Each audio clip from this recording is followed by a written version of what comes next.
She found a crying child in the rain and shielded him from hunters without thinking twice. What she didn't know, the boy was a vampire prince, and his father, the vampire king, was about to open his wallet and ask her to name her price. She shocked him by asking for something no one in his court had ever requested. The rain hit Night Vale like a punishment. Mira pressed herself deeper into the collapsed archway, pulling her torn coat tighter. Water streamed through cracks in the stone above, but this corner stayed mostly dry. Mostly. She'd learned long ago that mostly was the best you could hope for when you had nowhere to go. 3 years on these streets had taught her the rules. Keep your head down, trust no one, and never, ever get involved. But then she heard the crying. At first, she thought it was a cat. The sound was small, broken, barely audible over the storm. Mira closed her eyes, willing herself to ignore it. Not your problem. Not your business. She'd seen what happened to people who played hero in Night Vale's backstreets. They didn't last long. The crying grew softer, weaker. Damn it, Mira muttered, pushing herself up. Her knees protested. Too many nights on cold stone, but she forced herself forward, following the sound down the narrow alley. She found him crumpled against a dumpster, small hands pressed over his mouth, trying desperately to muffle his own sobs. He couldn't have been more than 8 years old. Rain plastered his dark hair to his skull, and his clothes, once fine, she noticed, hung in tatters. But it was his eyes that stopped her cold. Silver. Pure, luminous silver, catching the faint moonlight that broke through the storm clouds.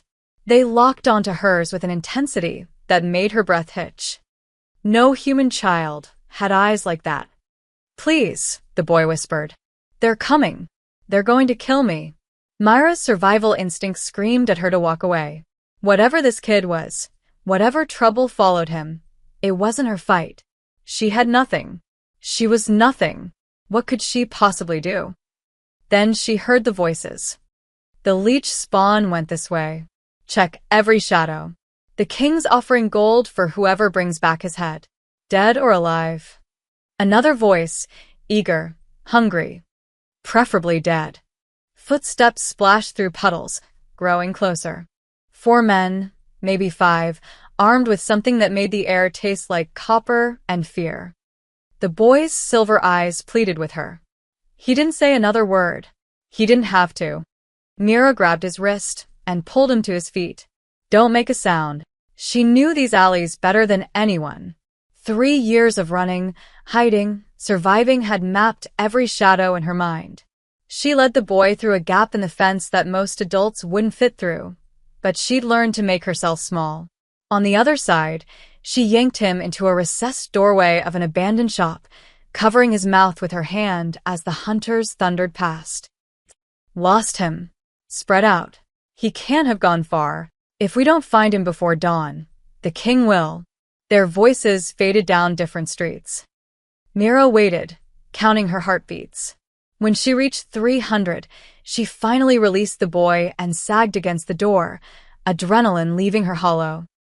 Why did you help me? The boy asked, his voice steadier now but still small. You don't even know what I am. I know you're a kid who's scared, Mira said, not looking at him. That's enough. They called me leech spawn. I heard. You know what that means. Mira finally met those impossible silver eyes. Yeah. I know. Vampires. The word hung between them, unspoken but heavy as stone. In Night Vale, vampires were myths told to scare children. Monsters from old stories. Things that couldn't possibly be real. Except this boy was real. And those hunters were real. And the fear in his eyes was the realest thing Mira had seen in years. I'm Kale, he said quietly. Mira, she pushed herself up, every muscle aching. Can you walk? He nodded. Then we need to move. They'll double back when they don't find you. She led him through 3 more alleys, checking constantly for pursuit. The rain was letting up, which meant dawn wasn't far. That should have been good news. Hunters usually scattered when daylight came. But the way Kale kept glancing nervously at the sky made Mira wonder if sunrise would bring different dangers.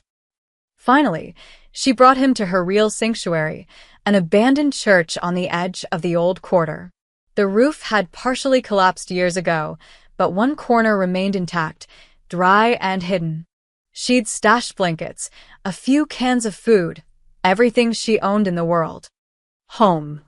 You can rest here until morning, Mira said, spreading out the driest blanket. Then you need to go. Wherever you came from, whoever your people are. They killed my mother. Kale's voice was flat, emotionless in the way only trauma could make it. 6 months ago. My father sent me away to keep me safe. But they found me anyway. Myra's throat tightened. I'm sorry. The hunters won't stop. They never stop. He looked up at her, and suddenly he wasn't a vampire or a myth or a monster. He was just a little boy who'd lost everything. Why did you save me? You could die for helping me. Probably will, Mira agreed, surprising herself with a bitter smile. Never been good at the whole self-preservation thing. She pulled out her one treasure, a rusted tin containing matches and a small candle stub. Light flickered to life, pushing back the darkness. In its glow, she saw Kale clearly for the first time. And froze. On his forearm, partially hidden by torn sleeve fabric, was a mark. No, not a mark. A sigil. Ornate, ancient, burned into his pale skin with intricate detail. She'd seen that symbol before, years ago, on wanted posters plastered throughout the city. Before the government had torn them all down, declaring the vampire hunts officially over. The crest of the Vampire King. Oh God, Mira whispered. You're not just any vampire child. Kale pulled his sleeve down, but it was too late. My father is Darius, king of the Night Court, ruler of the Crimson Citadel. He met her eyes without shame. I'm the blood heir, and every hunter in this city wants me dead. Outside, a whistle cut through the dying rain. Then another, answering it. A third. The hunters were regrouping, organizing a search pattern that would sweep every street, every building, including this church. Mira grabbed her backpack, stuffing in what supplies she could. How long until your father realizes you're in danger? He already knows. Kale stood, silver eyes hardening with something beyond his years. But Night Vale is on human territory. He can't come here without starting a war. That's why they took me. They knew he couldn't follow. Then we run. They'll catch us. They always do. Mira looked at this small boy, this prince, who'd already accepted his death. Something fierce and reckless ignited in her chest. She'd spent 3 years running, hiding, surviving alone. She'd lost her home, her family, everything that mattered. She had nothing left to lose. Which meant, for the first time in years, she could choose to fight. Not this time, she said, slinging her pack over her shoulder. I didn't save you just to watch them kill you. Come on. As they slipped out the church's side entrance into the pre-dawn darkness, Mira made a choice. She'd broken her rules, gotten involved, trusted someone, played hero. And somewhere in the city, hunters closed in, ready to make her pay for it. The abandoned church became a tomb. Mira had circled back after 20 minutes of leading Kale through back streets, convinced they'd lost the hunters in the maze of the old quarter. She'd been wrong. They returned to find 3 men tearing through her sanctuary, ripping apart blankets, kicking over her carefully hidden supplies. Her tin of matches lay crushed under a boot heel. Someone's been living here, one hunter said, a scarred man with dead eyes. Recently, Kale's hand tightened in hers. Mira pulled him back, but her foot scraped against loose stone. The sound echoed like a gunshot. All 3 hunters turned. Well, the scarred man smiled. Look what crawled back. Mira shoved Kale behind her. Run when I say.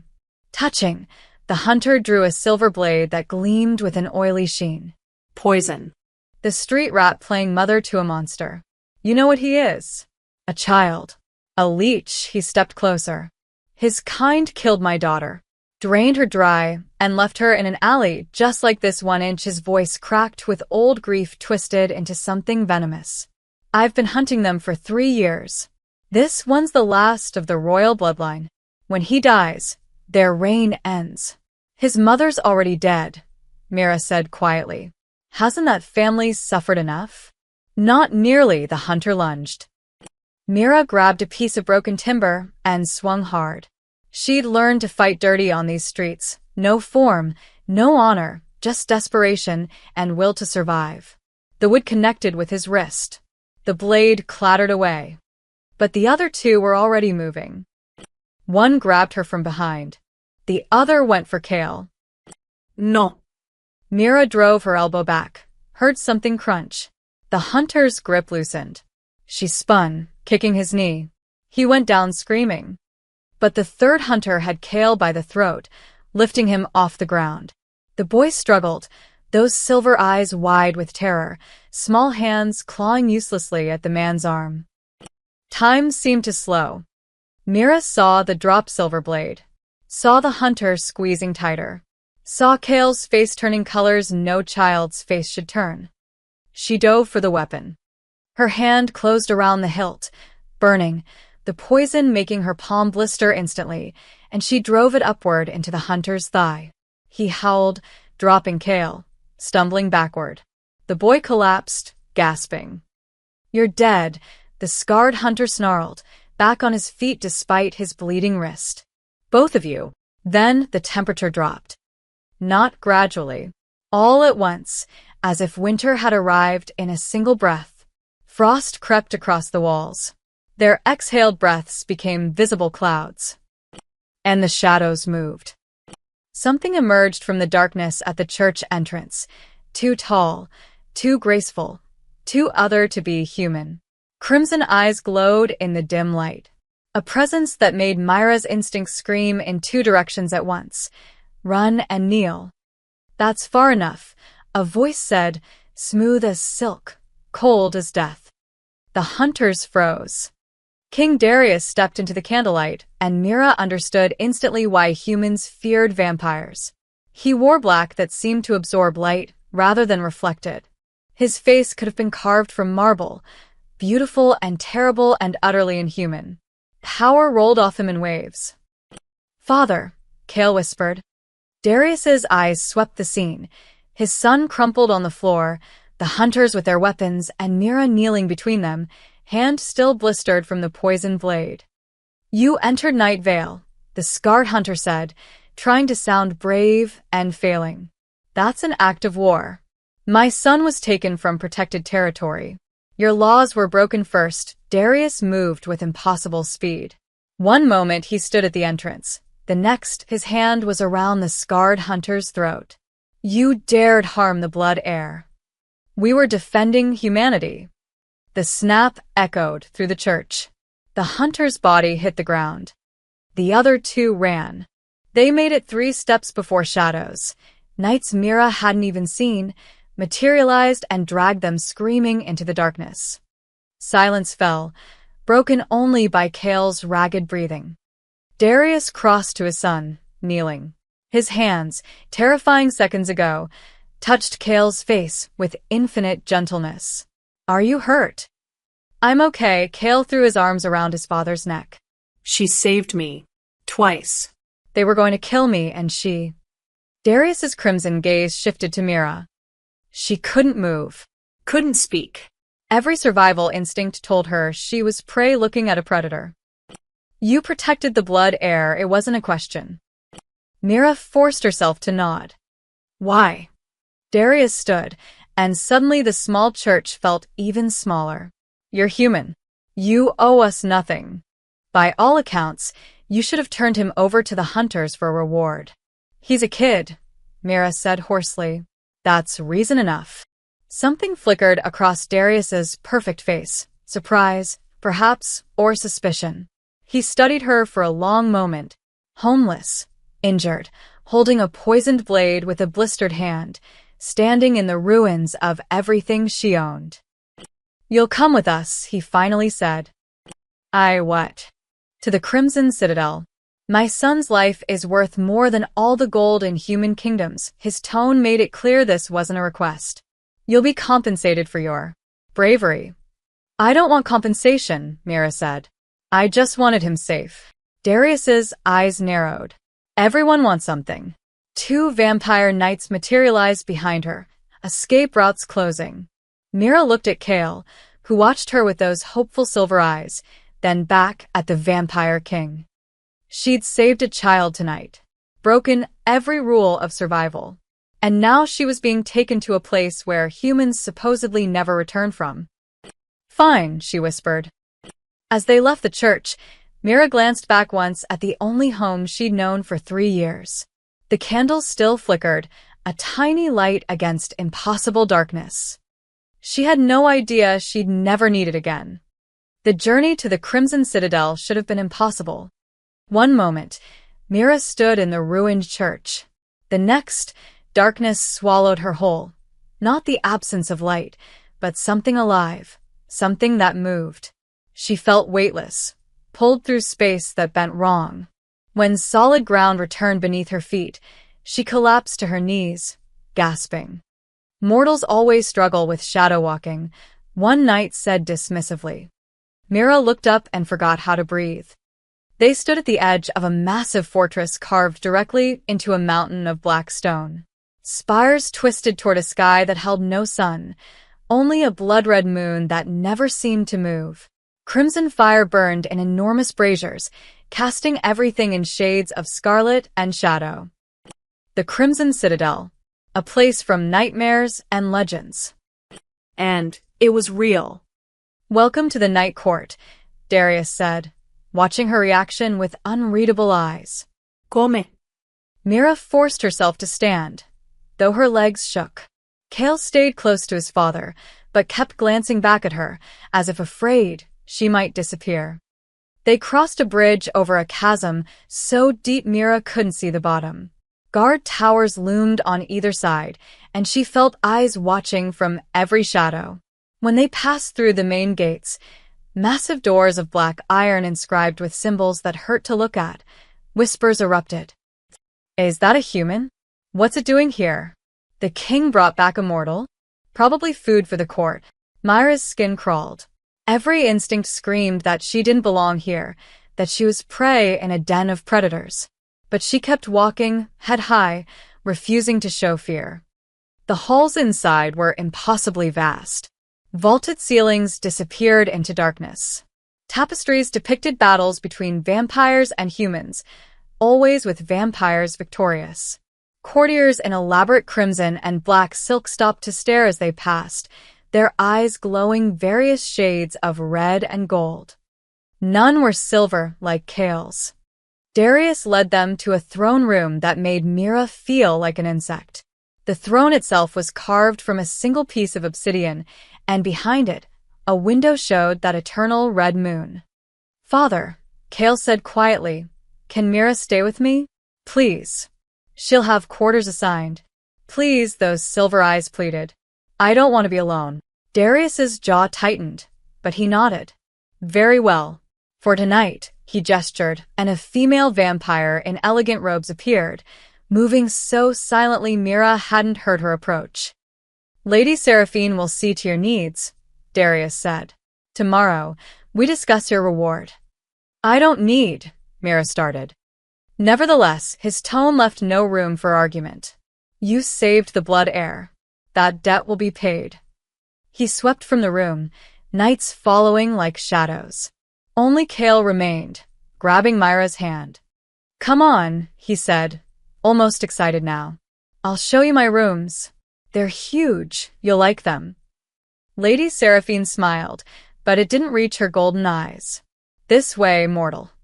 Kale's chambers were indeed enormous, a suite of rooms filled with books, strange artifacts, and furniture that looked both ancient and priceless. But what struck Mira was how lonely it all felt. Like a beautiful cage. You can sleep there, Kale pointed to a room adjoining his. Father had it prepared for my tutors, but he trailed off. They don't visit much anymore. Why not? Mira asked, though she suspected she knew. They're afraid of me. Kale sat on his bed, suddenly looking very small. After Mother died, everything changed. The court thinks I'm weak because I cried. Father thinks I'm weak because I got captured. His voice dropped to a whisper. Maybe they're right. Mira sat beside him. You're 8 years old. You're supposed to cry when bad things happen. That's not weakness. That's being human. But I'm not human. You're a person. That's close enough. Kale leaned against her shoulder. Within minutes, exhaustion claimed him. Mira carefully tucked him into bed, watching his face relax in sleep. He looked peaceful. Safe. She moved to her assigned room, but couldn't sleep. The bed was too soft, the silence too complete. She was used to street sounds, to always being half alert for danger. Here, the danger was everywhere and nowhere at once. Near dawn, or what passed for dawn in this sunless realm, the door opened. Mira shot upright to find Darius standing in the doorway, backlit by crimson firelight. You're still awake, he observed. Not used to quiet. He entered, and the room suddenly felt smaller. He carried a leather-bound book, gold-edged, ancient-looking. The Ledger of Debts, Darius said, setting it on a table. Every debt the crown owes is recorded here. Every promise made, he opened it, revealing pages covered in elegant script. You saved my son's life. Twice, he tells me. That is no small thing. I didn't do it for a reward. I know he studied her with those crimson eyes. Not cruel, but calculating. That's what makes this interesting. Everyone wants something, Mira. Everyone has a price. Name yours. Mira thought of 3 years on the streets, of cold nights and hunger that gnawed like an animal, of looking over her shoulder, always running, never safe. A bed, she said finally. Just one night without fear. Silence stretched between them. Darius's expression shifted, something like surprise, or perhaps respect, flickering across his perfect features. You ask for nothing, he said quietly. No gold. No power. No mortality. I just want to sleep without wondering if I'll wake up. The vampire king stared at her for a long moment. Then unexpectedly he bowed his head slightly. You have it. For as long as you remain in my citadel, you are under the crown's protection. No one will harm you. He left as silently as he'd come. Mira lay back down, and for the first time in 3 years, she slept deeply. She didn't know that her simple request had just unsettled the most powerful vampire in existence, or that the entire court was now watching her with new, dangerous interest. Mira woke to find Kale sitting cross-legged on the floor beside her bed, watching her with those luminous silver eyes. You snore, he said matter-of-factly. Good morning to you too. Mira sat up, disoriented. The crimson light filtering through the windows looked exactly the same as when she'd fallen asleep. No way to tell how long she'd been out. How long have you been sitting there? 2 hours, maybe? I didn't want to wake you. You looked peaceful. Something in his voice made her chest ache. Don't you have, I don't know, prince things to do? Fathers in council meetings. They bore him, so they definitely bore me. Kale stood, suddenly energetic. Want to see the gardens? They're the only place here that doesn't feel dead. Before Mira could answer, the door burst open. Lady Seraphine swept in, followed by 2 servants carrying clothes. The mortal cannot appear at court dressed like a beggar, she announced, eyeing Myra's stained, tattered clothes with obvious disgust. The king has ordered you be made presentable. I'm fine as I am. You are not, Seraphine's golden eyes flashed. You may have saved the prince, but that doesn't give you leave to embarrass the crown.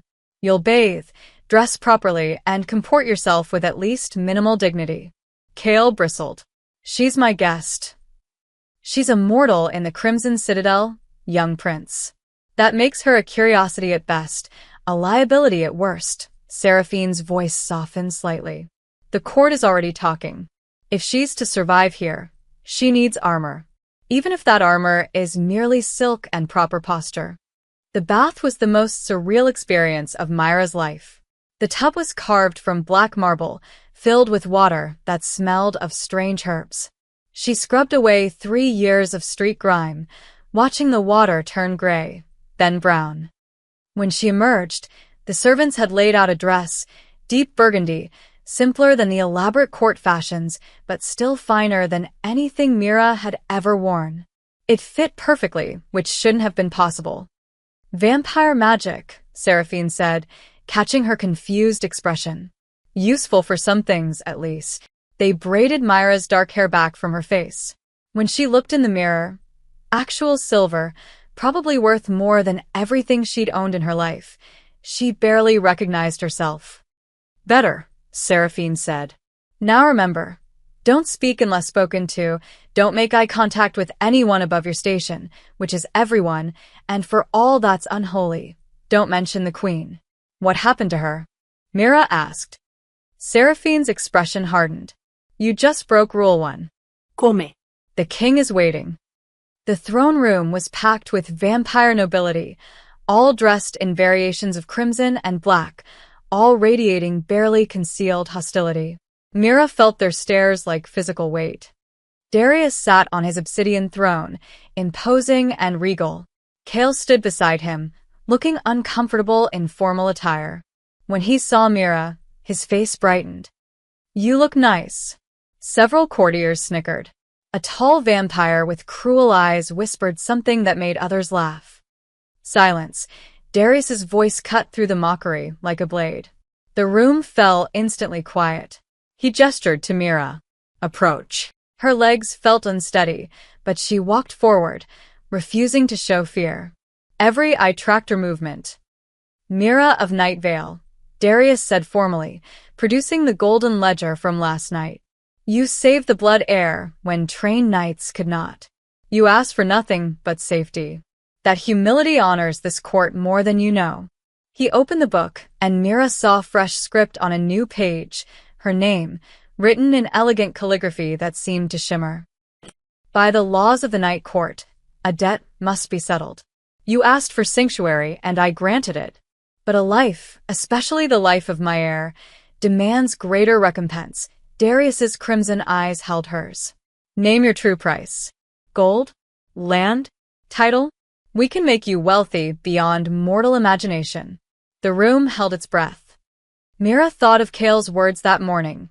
They bore him, so they definitely bore me.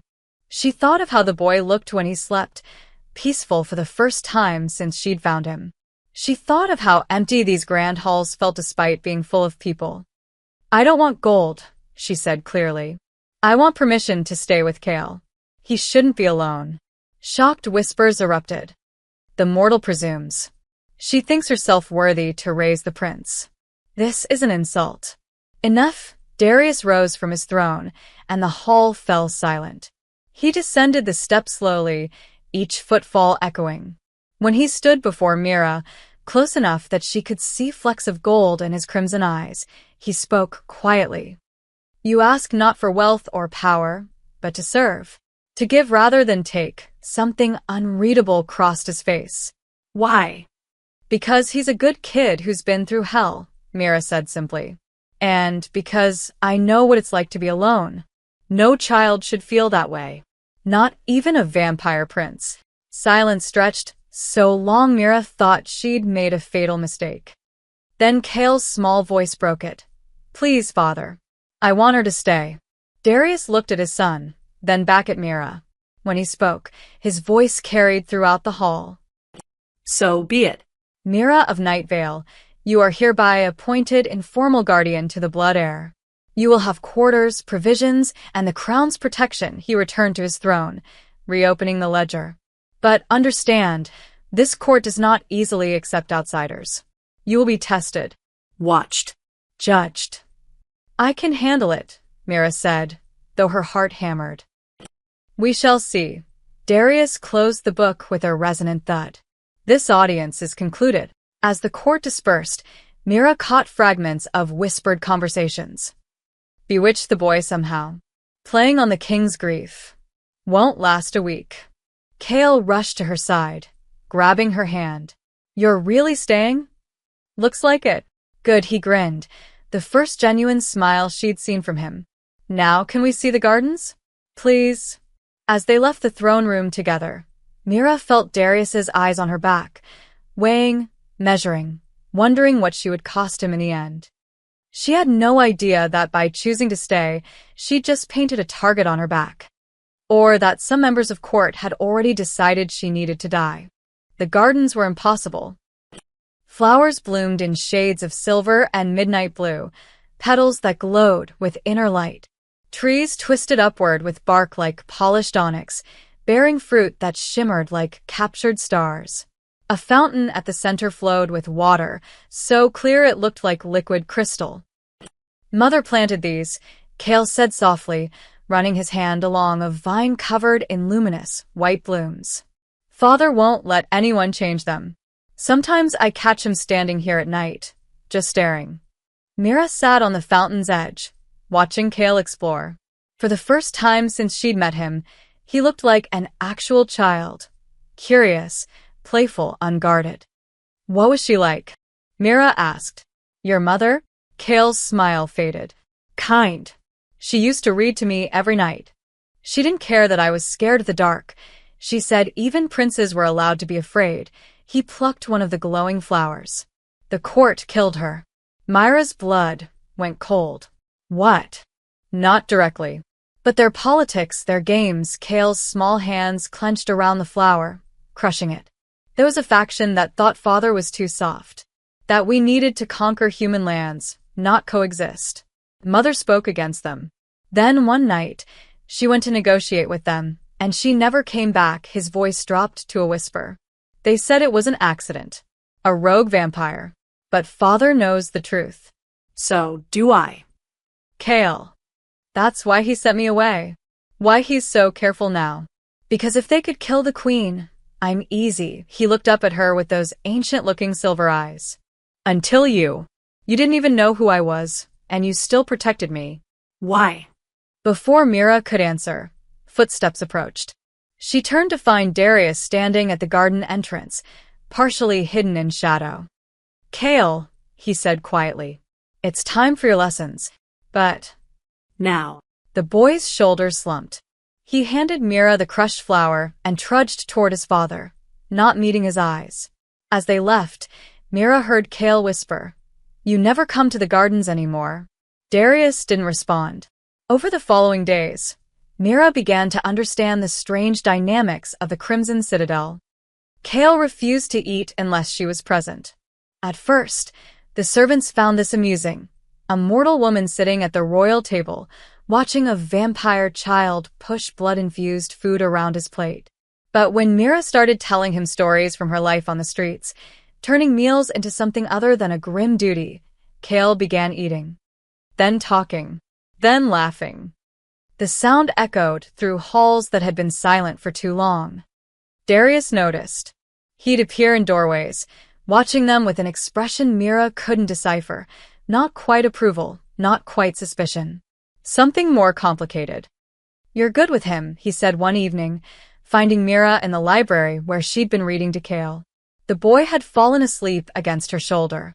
He just needs someone to listen, Mira said quietly, careful not to wake him. His tutors listen. His tutors are terrified of him. There's a difference, she met Darius's gaze. He knows they're scared. Kids always know. Darius moved closer, studying his sleeping son.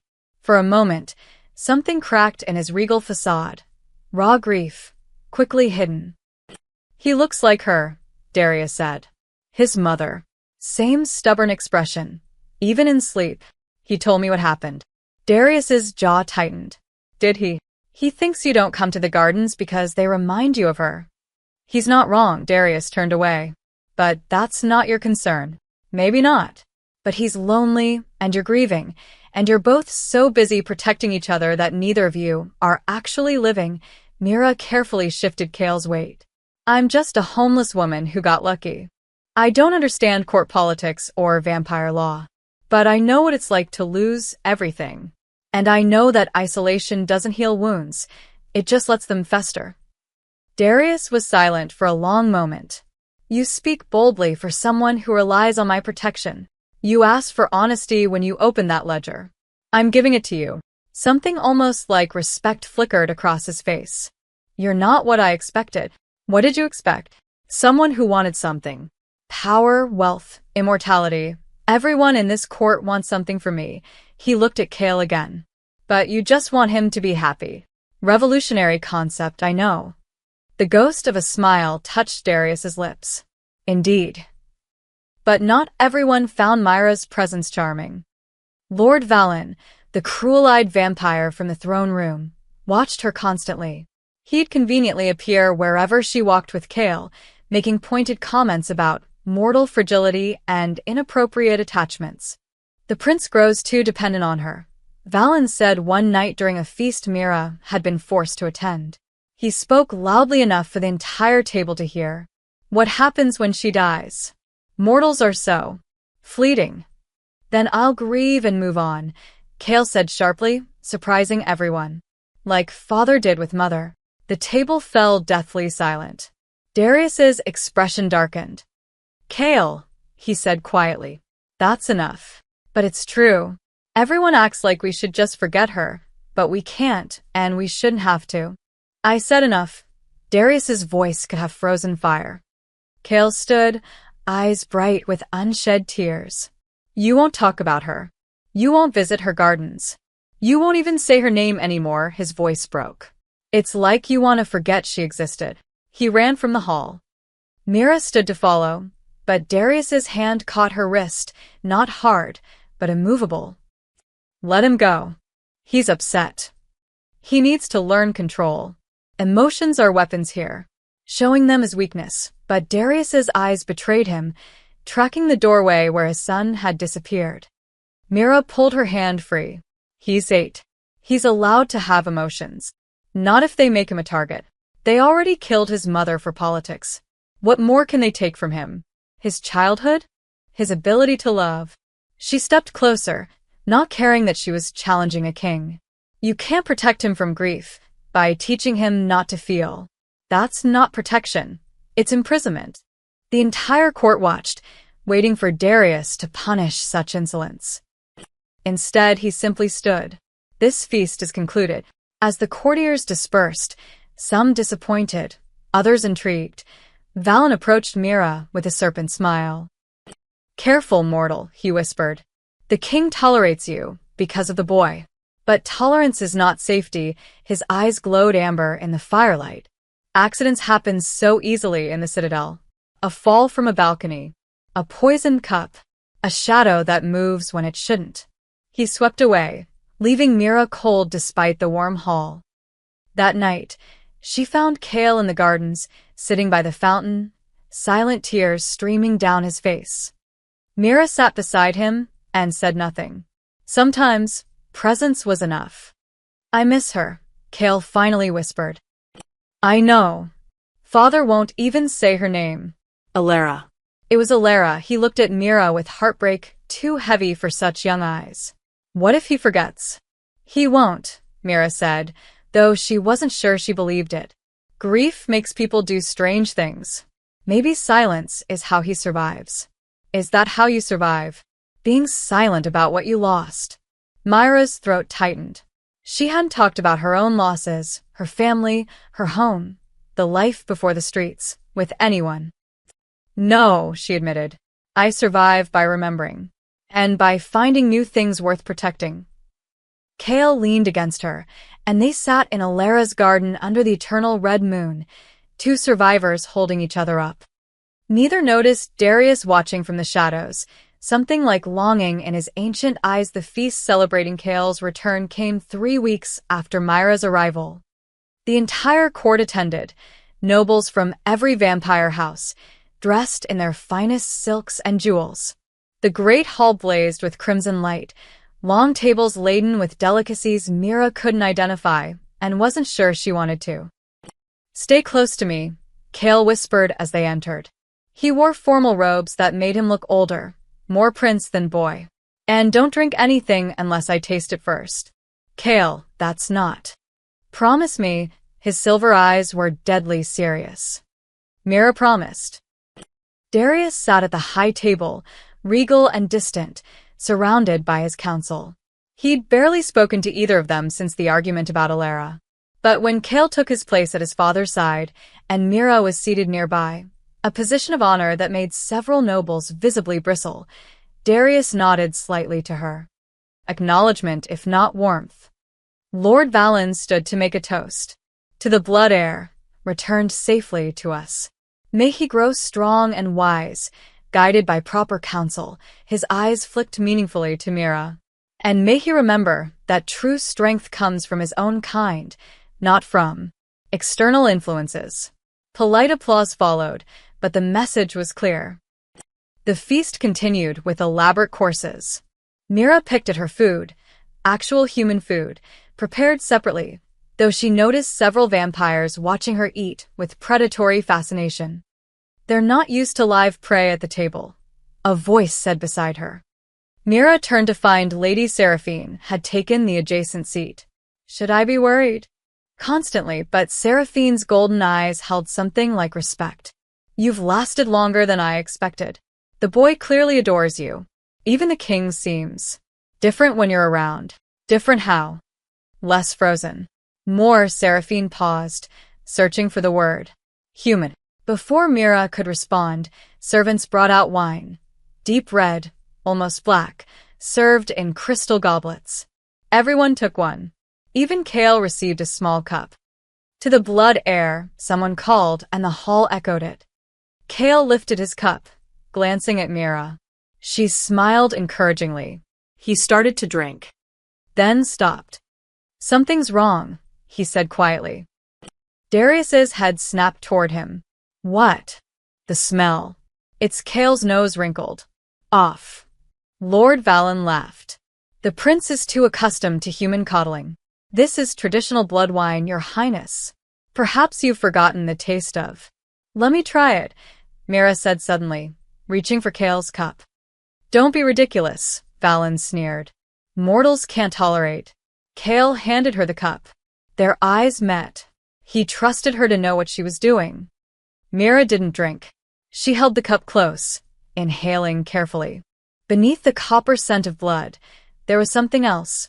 Bitter, wrong.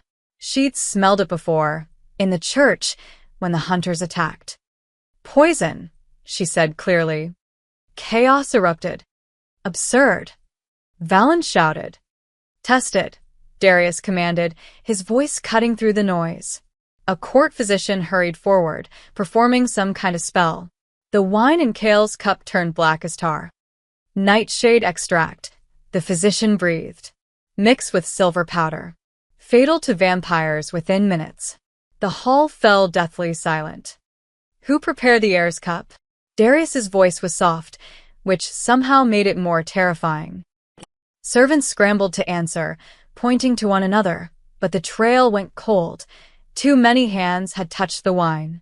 Mira watched the nobles' faces. Most showed shock, but a few, including Valen, looked merely annoyed. This is an assassination attempt, Darius continued, still too quiet. Against my son. In my own hall he stood, and the temperature plummeted. Find who's responsible. Now. Guards moved through the crowd. But Mira knew they'd find nothing. This had been too carefully planned. Kale was shaking.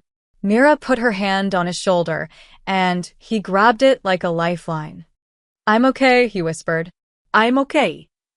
But his skin had gone even paler than usual. Then he gasped, doubling over. Kale. Myra's heart stopped. He looked up at her, silver eyes wide with terror. I drank some. Before I noticed.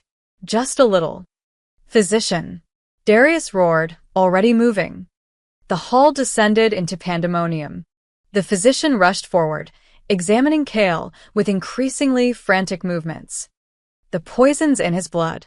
Moving fast, he looked at Darius with grim eyes. There's no antidote. Not one that works quickly enough. Then make one. My lord, the amount he consumed, even for such a small dose, it's spreading. The only thing that might work is fresh blood. Pure, untainted, strong enough to flush out the poison. The physician's voice dropped. Human blood. Every eye in the hall turned to Mira. How much? She asked immediately.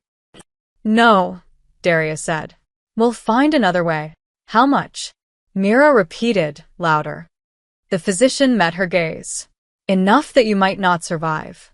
And even if you do, the transfusion process, sharing blood directly with a vampire, it changes people. Sometimes permanently. Mira looked at Kale, trembling and afraid, poison burning through his small body. She thought of how he'd saved his last piece of bread to share with her. How he'd fallen asleep, holding her hand. How he'd looked at her and simply said, "You're really staying?" "Do it," she said. "Mira," Darius started. "He's a child.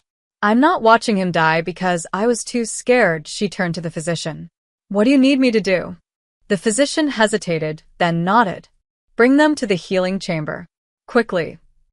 The ritual was agony. They laid Kale on a stone table inscribed with glowing runes. The physician cut Myra's wrist, deeper than she expected, and held it over Kale's mouth. Her blood flowed into him, hot and fast. But it wasn't enough. "The poison's fighting back," the physician said. "We need direct contact. A complete transfusion." "What does that mean?"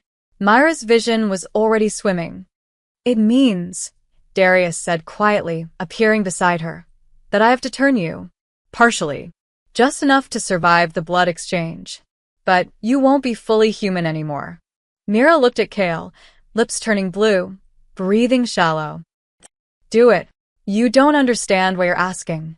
"I understand a child is dying." Her voice broke. "I understand I have a choice, and I'm making it. Now stop wasting time." Darius stared at her for a long moment. Then he took her other wrist, and his fangs pierced her skin. The pain was electric, then cold, then something else entirely. She felt his venom entering her bloodstream, changing her from the inside out. The world sharpened. She could hear heartbeats in the next room, smell fear and blood, and something ancient in the air. When he pulled away, Myra's eyes had changed. Still human-colored, but now they caught the light differently. Reflective. Predatory.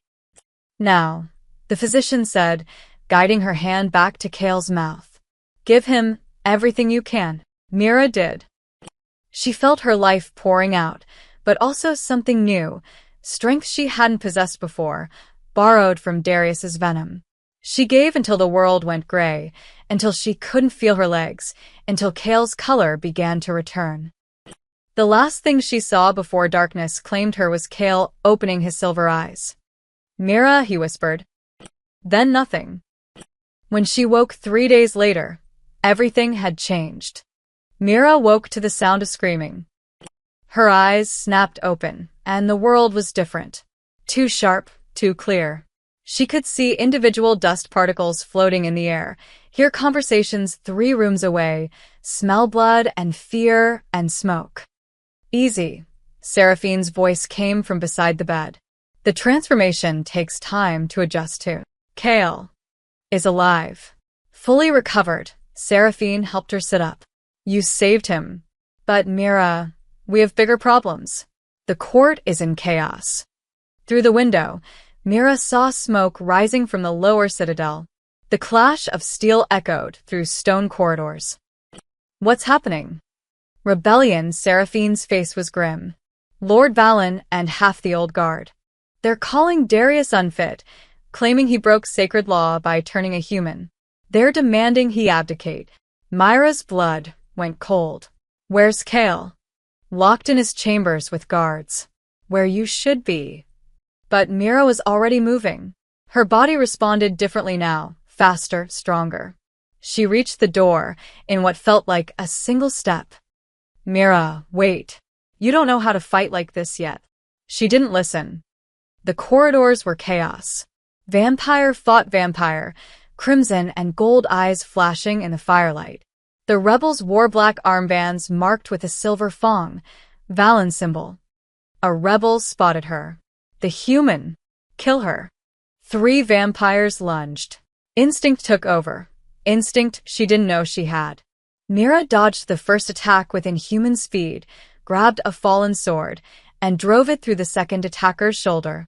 The third hesitated just long enough for her to sweep his legs and slam his head against stone. She stared at her hands, trembling. "What am I?" No time to process. She ran toward Kale's chambers. She found the door breached, guards dead on the floor. Inside, Kale pressed himself into a corner while two rebels advanced on him. Father broke the ancient laws for you, little prince, one hissed. He chose a mortal over his own kind. That makes him weak. And you're the symbol of that weakness. Get away from him, Mira said from the doorway. They turned, sneering. The human pet, you should be dead. I'm harder to kill than I look. They attacked together. Mira barely dodged the first blade, felt the second slice across her arm. Pain exploded, sharper than before, her new senses amplifying everything. But she pushed through it, using the momentum to spin and drive her sword through one rebel's chest. The other grabbed her throat, lifting her off the ground. His grip was crushing. Black spots danced across her vision. Then Kale screamed, a sound of pure rage and terror combined, and something happened. The air crackled with power. The rebel flew backward, hitting the wall hard enough to crack stone. He didn't get up. Kale stood trembling, silver eyes blazing with an inner light Mira had never seen before. Kale, she gasped. I won't let them hurt you, he whispered. Not after everything you've done for me. More footsteps thundered down the corridor. Mira grabbed Kale's hand. We need to move. Now. They ran through the citadel, Myra's new instincts guiding them through servant passages and hidden routes she somehow knew existed. The transformation had given her more than just physical changes. Fragments of vampire knowledge flooded her mind, gifts from Darius's blood. They emerged in the throne room to find carnage. Darius fought at the center, surrounded by a dozen rebels.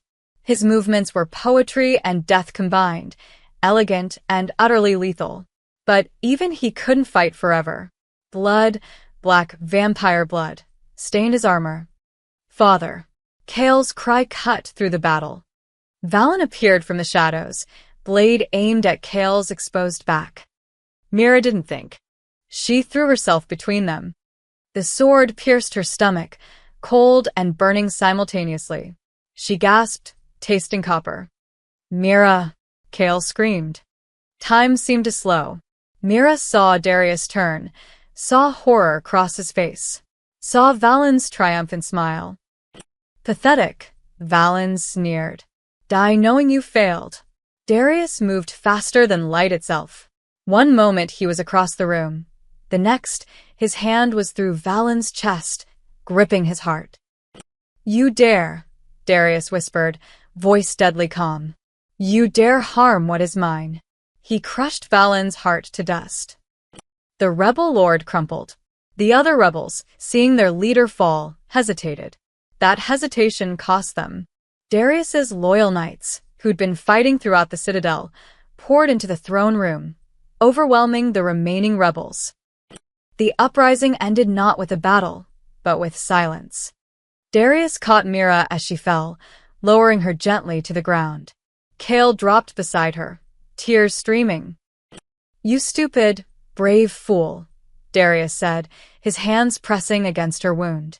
Why would you? Because he's my kid too now, Mira said, each word agony. Couldn't let them hurt him. You're not dying. I forbid it, but his voice cracked. Physician. Now. The same physician who'd performed the transfusion hurried over, examining her wound. His face went pale. My lord, the blade was silver-forged. With her transformation incomplete, the poison. Fix it. I can complete the turning. Make her fully vampire. It's the only way to neutralize the silver. The physician looked grim. But she has to choose. Full transformation is permanent. Irreversible. Mira looked at Kale's tear-streaked face. At Darius, usually so controlled, now desperate. She thought of sunlight she'd never see again. Of the humanity she'd lose forever. Then she thought of cold nights on the streets. Of 3 years running and hiding and barely surviving. She thought of Kale laughing in the gardens. Of Darius's rare, genuine smiles. Of having a home, a purpose, a family. Do it, she whispered. Darius's eyes widened. Mira. I choose this. I choose you both, she managed a weak smile. Besides, I already asked for one night without fear. Might as well make it forever. Darius bent over her, and this time when his fangs pierced her throat, it wasn't agony. It was transformation. Mira felt her humanity burn away like morning mist, replaced by something ancient and powerful. Her wounds closed. Her heartbeat slowed, then stopped, then started again, different, timeless. When she opened her eyes, they blazed with silver light. Just like Kale's. Impossible, the physician breathed. The silver eyes. Only those of royal blood. But Mira wasn't listening. She sat up, pulled Kale into her arms, and held him as he sobbed with relief. Over his head, her silver eyes met Darius's crimson ones. Thank you, she said. No, Darius replied, something breaking in his expression. Thank you for teaching me what I'd forgotten. He touched her face gently. That love isn't weakness. It's the only real strength we have. Around them, the loyal knights knelt, not just to their king, but to the woman who'd proven that compassion could be fiercer than any blade. The rebellion was over. But for Mira, a new life was just beginning. 1 year later, Mira stood on the eastern balcony of the Crimson Citadel, a balcony that hadn't existed until 6 months ago, when Darius ordered it built specifically for her. Because this balcony faced the sunrise. The eternal red moon still hung in the vampire sky behind her, but here, at the very edge of the Citadel's boundaries, something miraculous happened. A sliver of the human world remained visible, and with it, the sun. She couldn't step into direct sunlight. Even her transformation had limits. But she could stand in shadow and watch dawn break over Night Vale in the distance, painting the sky in golds and pinks she'd thought lost to her forever. I knew I'd find you here. Mira turned to find Darius approaching, dressed more casually than she'd ever seen him in those early days. No formal armor, just simple black clothing. He looked younger somehow, less like an ancient king, and more like a man. Couldn't sleep, she said. Neither could I. He stood beside her, close enough that their shoulders touched. Nervous about today? Terrified, Mira smiled. But good terrified. Today marked the official ceremony. After a year of proving herself, of learning vampire politics, of training with the knights, of serving as Kale's guardian, and earning the court's grudging respect, she would be formally recognized. Not as a guardian, not as a temporary fixture, as the blood heir's second mother, as a member of the royal family. The court has come around, Darius said, reading her thoughts. Even the traditionalists admit you've brought changes they didn't know they needed. It was true. Mira had spent the year not just caring for Kale, but rebuilding. She'd established a network to help mortals in danger, refugees fleeing vampire-human conflicts. She'd pushed for laws protecting the vulnerable, vampire and human alike. She'd even convinced Darius to open diplomatic channels with human kingdoms, something unthinkable a year ago. And slowly, grudgingly, the Citadel had transformed from a place of cold politics into something warmer. I had a good teacher, Mira said, glancing at him. Darius's expression softened. Over the past year, something had shifted between them. What started as obligation and gratitude had deepened into trust, then friendship, then something neither of them had quite named yet. But it was there in the way he sought her counsel, in how she'd catch him watching her with Kale, something like wonder in his ancient eyes. In quiet moments like this, when words weren't necessary. Alara would have liked you, Darius said suddenly. She always believed the court needed more compassion, more humanity. Ironically, he smiled sadly. I thought I honored her memory by becoming harder, colder, by protecting Kale, through distance. You showed me I was just hiding. You were grieving, Mira said gently. You're allowed to grieve. For a year, I couldn't even speak her name without feeling like I was drowning. He looked at the distant sunrise. But you and Kale, you brought light back. You made the gardens feel alive again. You made everything feel alive again. Before Mira could respond, rapid footsteps approached. There you are. Kale burst onto the balcony, silver eyes bright with excitement. At 9 years old now, he'd grown taller, more confident. The ceremony starts in 2 hours. You can't hide out here all morning. We're not hiding, Darius said, ruffling his son's hair, a gesture that would have been unthinkable a year ago. We're observing tradition. What tradition? I'm making one up. Royal privilege. Kale laughed and grabbed Myra's hand. Come on. Seraphine will kill me if you're not ready in time. She's been planning this for months. As they walked back through the citadel, Mira marveled at how much had changed. Servants smiled at her now instead of flinching. Courtiers greeted her with genuine respect. The halls that once felt like a beautiful prison now felt like home. They passed Alara's gardens, now meticulously maintained. Darius visited them regularly now, sometimes alone, sometimes with Kale, sometimes with Mira. The three of them would sit by the fountain and talk about the day, about memories, about the future. A family, pieced together from broken parts, learning to heal. The ceremony was magnificent. The entire court assembled in the throne room, now decorated with both crimson and silver, Myra's color, adopted from her impossible eyes. Darius stood before the throne, regal and imposing. Kale stood at his right, practically vibrating with excitement. And Mira knelt before them both, wearing a gown of deep silver that caught the light like starlight. Mira of Night Vale, Darius's voice rang through the hall. Once a stranger to our world.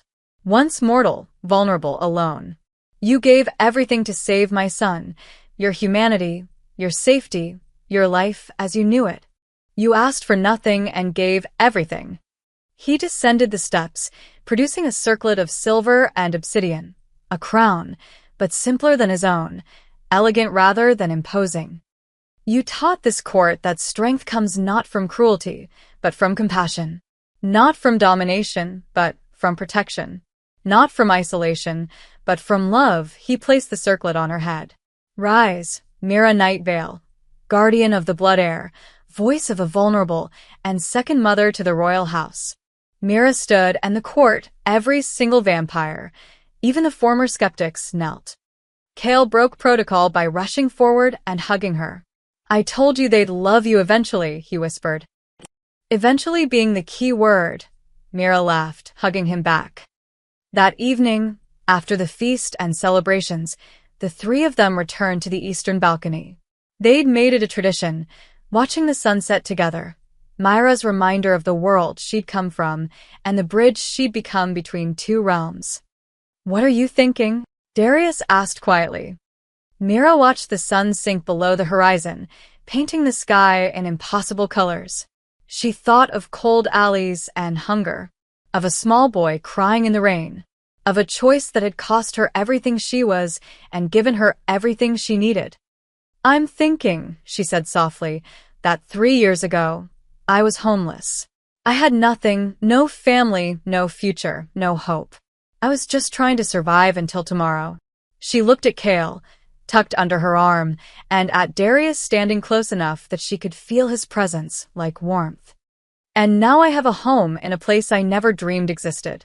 I have a son who calls me mother. I have a king who treats me as an equal, her voice caught. I have a family. We're the lucky ones, Darius said, and his hand found hers, intertwining their fingers. You saved more than just Kale that night. You saved both of us. As the last rays of sunlight faded and the red moon rose over the citadel, Mira felt something she hadn't experienced in years. Peace. Complete, absolute peace. She was no longer running, no longer hiding, no longer alone. She was home. Kale yawned against her shoulder. Can we do this again tomorrow? Every day, Mira promised, kissing the top of his head. Every single day. And as they stood together, Vampire King, half-mortal guardian, and the young prince who'd brought them together, watching the eternal dance between sunset and moonrise, Mira whispered the words she'd never thought she'd say. I finally have a home. Not just a place.